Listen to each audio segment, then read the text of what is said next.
અમે તમને આજે લસા અને ગુસા સહેલાઈથી કેવી રીતે ગણી શકાય તે વિશે થોડી માહિતી આપશું। લસા એટલે કે લઘુત્તમ સામાન્ય અવયવ, એને આપણે સહેલાઈથી ગણવું હોય તો આપણે કેવી રીતે ગણી શકીએ?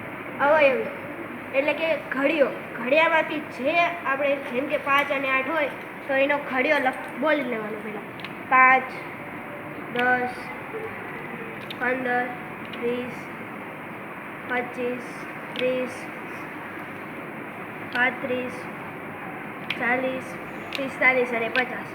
અને હવે આપણે 8નો ઘડિયો બોલવાનો અને એની જે આવે એની ઉપર આપણે આ મૂકીશું 8, 16, 24, 32, 40 અને 48।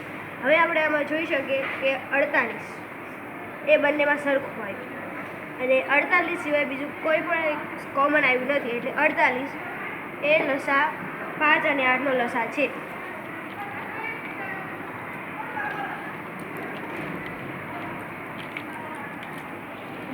હેલો સર, હું તમને આજે ગુરુત્તમ સામાન્ય અવયવ વિશે જણાવીશ। ગુરુત્તમ સામાન્ય અવયવ એટલે જે સંખ્યા હોય, જે કોઈ પણ સંખ્યા હોય, જે કોઈ પણ ઘડિયામાં આવતી હોય તેને ગુરુત્તમ સામાન્ય અવયવ કહેવામાં આવે છે। જેમ કે 3 અને 9, તો 3માં 3 એકના ઘડિયામાં આવે છે અને 3ના ઘડિયામાં આવે છે, જ્યારે 9 એ 1, 3 અને 9ના ઘડિયામાં આવે છે। તો આ બંનેમાં 1 અને 3 કોમન છે। ગુરુત્તમ એટલે મોટું, તો 1 અને 3માં મોટો 3 છે, તેથી 3 અને 9નો ગુસા 3 આવશે।